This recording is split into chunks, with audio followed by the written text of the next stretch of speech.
नमस्कार किसान भाइयों, स्वागत है आपका कृषि समाचारों में। आइए सबसे पहले नजर डालते हैं आज की सुर्खियों पर। अब सौर ऊर्जा से होगी सिंचाई, टिश्यू कल्चर से करें केले की खेती, तुलसी की औद्योगिक जगत में है भारी मांग, अनुदान की राशि जमा होगी सीधे किसानों के खाते में, और जाने फरवरी माह के कृषि कार्य। बरेली में अब फसल के लिए किसान भाइयों को बिजली का इंतजार नहीं करना पड़ेगा। अब बिना बिजली ही खेत की सिंचाई हो सकेगी।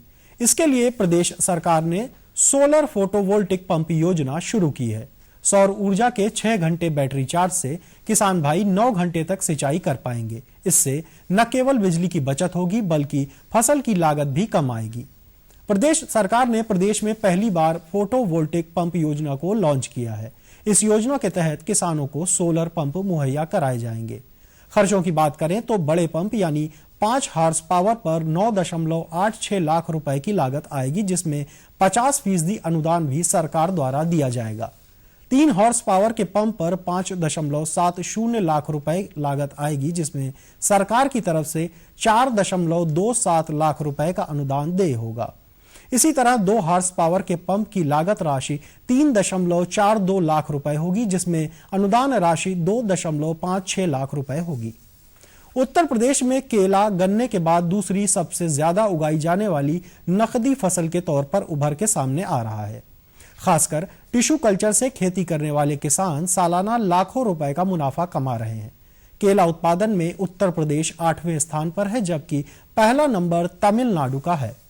लखनऊ स्थित बायोटेक पार्क के बागवानी वैज्ञानिक के मुताबिक पारंपरिक केले से 3 साल में करीब 2.5 लाख रुपए की आमदनी होती है। वहीं टिश्यू कल्चर केले से 2.5 साल में 2 फसल ले सकते हैं और इससे करीब प्रति हेक्टेयर 4 लाख रुपए की आमदनी होती है। फल की गुणवत्ता के बारे में जानकारी देते हुए वैज्ञानिक कहते हैं कि पारंपरिक केले की गार का आकार छोटा और टिश्यू कल्चर के केले की गार का आकार बड़ा होता है। भारत में टिश्यू कल्चर केले के आ जाने के बाद से उत्पादन में तेजी से बढ़ोतरी हुई है। साल 2005-06 में भारत का कुल केला उत्पादन करीब 1,888,000 मीट्रिक टन था, जो साल 2010-11 में बढ़कर 29,780 मीट्रिक टन हो गया। इस दौरान केला उत्पादन की उत्पादकता दर में भी 33.2 मीट्रिक टन से 35.9 मीट्रिक टन प्रति हेक्टेयर की बढ़त हुई। पूरे विश्व में 10 लाख हजार टन से ज्यादा केले का उत्पादन होता है, जिसका करीब 30% भारत अकेले पैदा करता है। भारत में सबसे ज्यादा केला तमिलनाडु उगाता है। वहीं उत्तर प्रदेश देश में केले के उत्पादन में 8वें स्थान पर आता है, जिसमें साल 2013-14 में केले 37.26 हजार हेक्टेयर क्षेत्रफल पर लगाए गए थे, जिससे 1,599.02 हजार मीट्रिक टन केलों का उत्पादन हुआ। औषधीय गुणों के लिए सालों से इस्तेमाल की जा रही तुलसी की औद्योगिक जगत में भारी मांग है। इसीलिए तुलसी की व्यावसायिक स्तर पर काफी खेती की जा रही है। किसान इसकी खेती कर अच्छा फायदा उठा सकते हैं। भारी मात्रा में बोई जाने वाली तुलसी के तेल की बाजार में काफी मांग है। इसका इस्तेमाल परफ्यूम, टॉफी, दवाइयां, ग्राइप वाटर आदि के उत्पादन में किया जाता है। तुलसी की खेती, इसकी देखरेख और फसल उगाने में बरती जाने वाली सावधानियों के बारे में हमसे खास बातचीत की central institute of medicinal and aromatic plants यानी सीमैप के वैज्ञानिक ने। जानकारों ने बताया कि सीमैप में सिमसौम्या नाम की तुलसी की एक उम्दा किस्म तैयार की गई है, जिसकी पैदावार लगभग 80 से 100 किलोग्राम प्रति हेक्टेयर होती है। तुलसी की इस उन्नत किस्म की खेती के लिए किसी खास मिट्टी की जरूरत नहीं होती। इसे गेहूं की फसल या गन्ने की फसल के बाद गुड़ाई करके बोया जा सकता है। तुलसी की यह किस्म 90 दिनों में कटाई के लिए तैयार हो जाती है, लेकिन इसकी खेती करते समय इस बात का ध्यान जरूर रखना होता है कि इसे ज्यादा पानी की आवश्यकता होती है। पानी की कमी से पैदावार घट जाती है और फसल के पकने में देरी हो सकती है। तुलसी के तेल की बढ़ती औद्योगिक मांग के कारण इसमें मुनाफा ज्यादा होता है। बाजार में यह तेल लगभग 600 रुपए प्रति लीटर के भाव से बिकता है। इस वजह से तुलसी की खेती किसानों के लिए फायदे का सौदा हो सकता है। किसान भाइयों, राज्य सरकार सभी किसानों का पंजीकरण कराकर सीधे उनके खाते में कृषि योजनाओं के अनुदान का पैसा देगी। इसके लिए किसानों को सिर्फ एक मिस्ड कॉल करनी होगी। विशेषज्ञों का मानना है कि इस योजना के लागू होने से कृषि योजनाओं के धन में बंदर बांट पर अंकुश लग सकेगा। अगर ये योजना सफल रही तो किसानों को खाद, बीज, दवाइयों और खेती संबंधित अन्य उपकरणों की खरीद के लिए दफ्तरों के चक्कर नहीं लगाने पड़ेंगे। इस योजना के सही क्रियान्वयन के लिए डाटाबेस के बाद लाभार्थियों के चुनाव के लिए किसानों की सूची बनाई जाएगी। योजना के तहत चार्टर्ड अकाउंटेंट रखे जाएंगे। इच्छुक किसान इनके नंबरों पर मिस्ड कॉल कर अपना पंजीकरण करा सकेंगे। किसान भाइयों, इस मौसम में असिंचित क्षेत्रों में चने की कटाई फरवरी के अंत में होने लग जाती है। असिंचित क्षेत्रों में सरसों की कटाई का भी यही समय है। इसलिए फसल को समय पर काट लें और खलिहान में पेंटेड बग से बचाव के लिए जमीन पर 2% पैराथियान पाउडर का बुरकाव कर दें। सूरजमुखी की संकर या अधिक उपज देने वाली किस्में 90 से 110 दिन में पकती हैं। यदि बुआई अक्टूबर-नवंबर में की गई हो तो फसल पकने की स्थिति में होगी। देरी से बोई गई फसल में सिंचाई अवश्य करें। देरी से बोई गई मटर की फसल में फली आने पर सिंचाई करें। अगेती फसल पकने की अवस्था में होगी, इसलिए समय पर कटाई करें। ग्रीष्मकालीन धान में कंशावस्था में तनाछेदक का प्रकोप हो सकता है। इसकी रोकथाम के लिए फेरोमोन प्रपंच का उपयोग करें। इस मौसम में गन्ने के स्वस्थ बीज का चुनाव कर बीजोपचार करें। बरसीम की कटाई 20 से 25 दिनों के अंतर में करें। किसान भाइयों, इस महीने प्याज और लहसुन के खेतों में गुड़ाई करने के बाद मिट्टी चढ़ाएं। आलू की फसल की जांच करने के बाद अगर ठीक लगे तो आलू की खुदाई कर लें। किसान भाइयों, आइए अब जानकारी लेते हैं प्रदेश की प्रमुख मंडियों के औसत मंडी भावों के बारे में।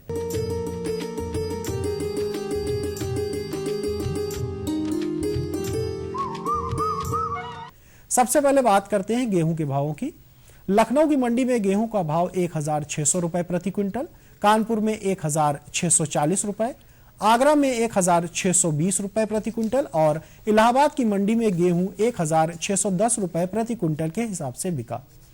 चावल की बात करें तो लखनऊ की मंडी में चावल का भाव 2,170 रुपए प्रति क्विंटल, कानपुर में 2,100 रुपए, आगरा में 2,055 रुपए और इलाहाबाद की किसान मंडी में चावल का भाव 2,055 रुपए प्रति क्विंटल रहा।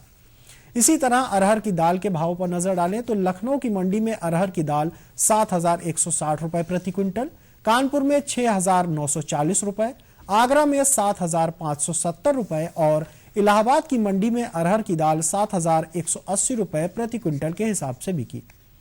आलू की कीमतों पर नजर डालें तो लखनऊ की मंडी में आलू का भाव 800 रुपए प्रति क्विंटल, कानपुर में 640 रुपए, आगरा में 600 रुपए प्रति क्विंटल और इलाहाबाद की मंडी में आलू का भाव 680 रुपए प्रति क्विंटल रहा। आखिरी में एक नजर टमाटर की कीमतों पर भी। लखनऊ की मंडी में टमाटर का भाव 1,100 रुपए प्रति क्विंटल, कानपुर में 960 रुपए प्रति क्विंटल, आगरा की मंडी में 1,220 रुपए और इलाहाबाद की मंडी में टमाटर का अधिकतम औसत भाव 800 रुपए प्रति क्विंटल के हिसाब से दर्ज किया गया। किसान भाइयों, ये थे कृषि समाचार और प्रमुख मंडियों के औसत मंडी भाव।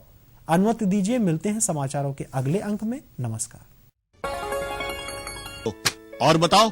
बस। अरे ये क्या भैया जी, बस इतनी सी रासायनिक खाद? किसानी छोड़ रहे हो क्या? किसानी नहीं, नादानी छोड़ रहे हैं। मिट्टी की जांच कराई है।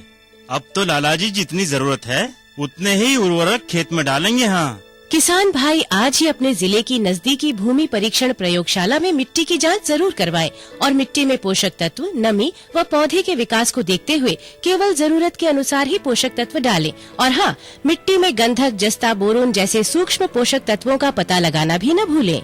उर्वरक और जैविक खाद के सही उपयोग से भूमि का उपजाऊपन बनाए रखें, उत्पादकता बढ़ाएं, खर्चा घटाएं और बहुमूल्य विदेशी मुद्रा बचाने में भी सहयोग दें। और हाँ, धीमी गति से नाइट्रोजन उपलब्ध कराने वाले उर्वरकों जैसे नीम लेपित यूरिया को प्राथमिकता दें और यूरिया का पत्तों पर छिड़काव करें। अरे वाह, तू तो सचमुच समझदार हो गया रे। अधिक जानकारी के लिए संपर्क करें जिला कृषि अधिकारी या किसान कॉल सेंटर।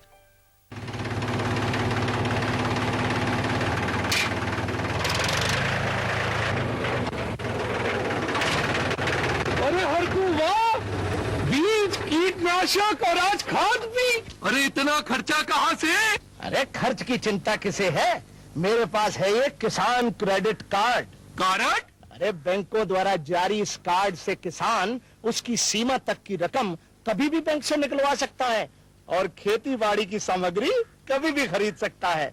कर्ज के झंझट से भी छुटकारा और तो और बिजली के बिलों का भुगतान, डीजल इससे खरीदना और आसान हो गया है। तो हर को भैया एक कारण मेरे लिए भी। किसान क्रेडिट कार्ड के लिए नजदीकी बैंक से संपर्क करें और पाएं ढेर सारे लाभ। श्यामू भैया, सरकार कह रही है पूर्वी भारत में भी दूसरी हरित क्रांति आएगी। अरे ये तो पंजाब और हरियाणा में हुआ था, यहाँ तो अनाज की पैदावार अब भी कम है। सरकार की बातों में कुछ तो दम होगा। आखिर यहाँ बारिश 3 गुना होती है। चलो वैज्ञानिक का नंबर मिलाते हैं। अरे वाह, आ गए। नमस्ते सरपंच जी। हाँ भाई, उपजाऊ जमीन की कीमत को पहचानो। जरूरत है सिर्फ सही किस्म और तकनीक अपनाने की। पूर्वी भारत में सरकार कम गहरे नलकूप और बोरवेल के निर्माण के लिए सहायता दे रही है। लेकिन सरकार से और मिलेगा क्या? भरपूर मदद, जमीन की तैयारी से लेकर फसल की कटाई तक तकनीकी सलाह। 1000 हेक्टेयर के सैकड़ों क्षेत्रों में चावल और गेहूं के खास प्रदर्शन भी चल रहे हैं। अरे वाह, फिर तो हमारे खेत भी लहला उठेंगे। क्या ये सपना सच होगा? हाँ जरूर, पूर्वी भारत अब हरित क्रांति का अग्रदूत होगा। आओ हम सब मिलकर कदम बढ़ाएं। खुशबू की फुहार में, स्वाद की बहार में, तरक्की की तानों में, खिलती मुस्कानों में, हरे भरे पौधों में, बड़े बड़े सौदों में, मधुर भिनभिनाहट में, खुशियों की आहट में, एनएचएम बागवानी मिशन, हमारी चाहत, आपकी मुस्कुराहट।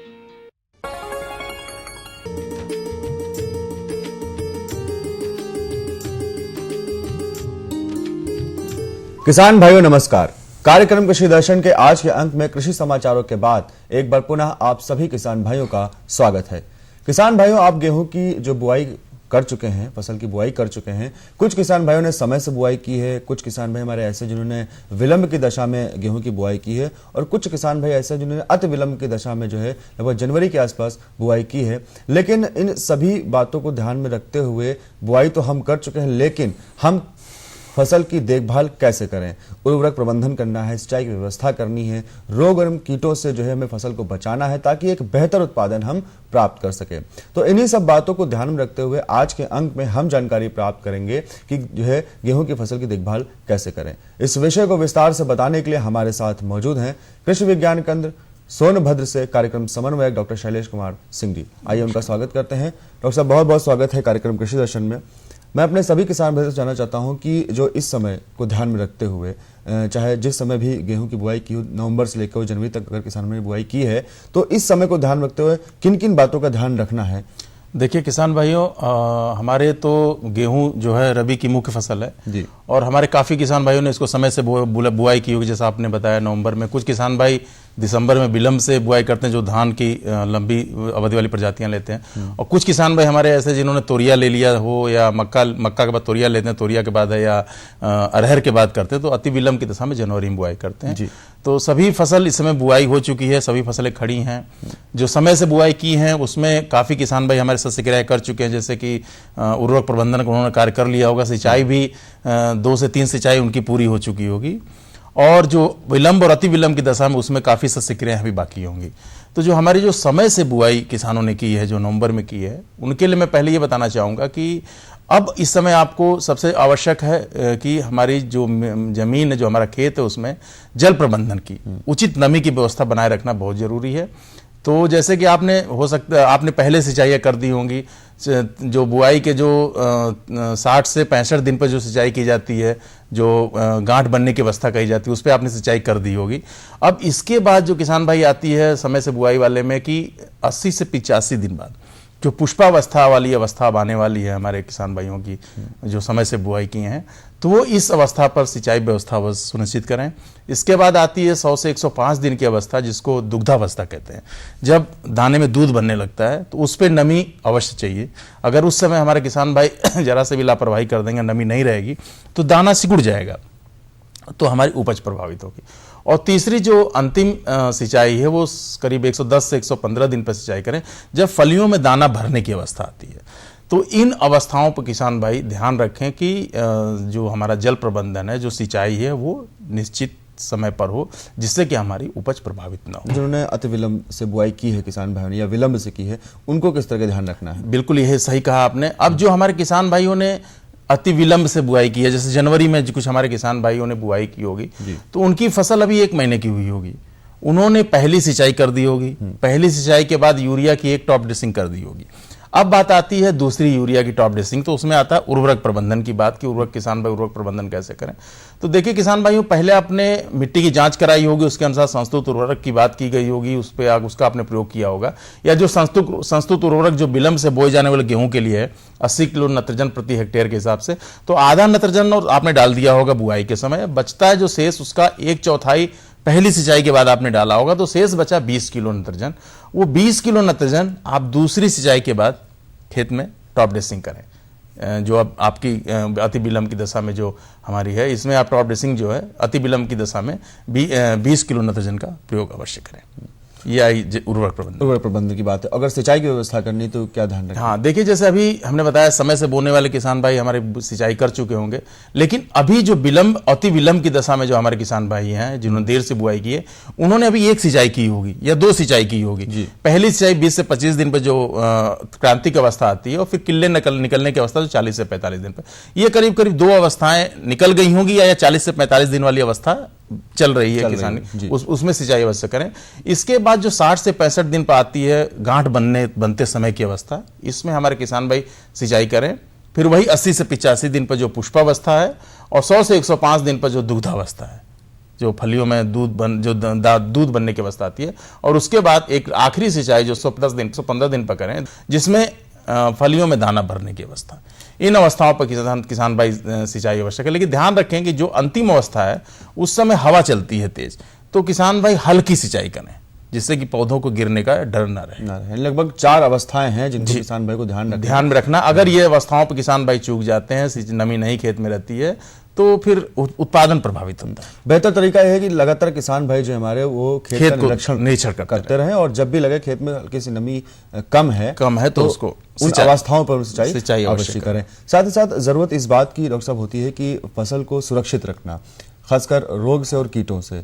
तो मैं जानना चाहूंगा अपने किसान भाई की तरफ से कि अगर रोग कोई लग सकते हैं या लग जाते हैं इन अवस्थाओं पर, तो कैसे उनसे बचाव करें? देखिए, इसमें गेहूं में जो ही हमारे किसान भाई पहली सिंचाई करते हैं, दूसरी सिंचाई करते हैं, उसके बाद और कभी कभी और बाद में जिंक की कमी के कारण खैरा रोग आता है, जिसमें पत्तियां हमारी ऊपर से सूखने लगती हैं और पीली पड़ने लगती हैं, और धीरे धीरे पूरा पेड़ हमारा जो सूखने लगता है।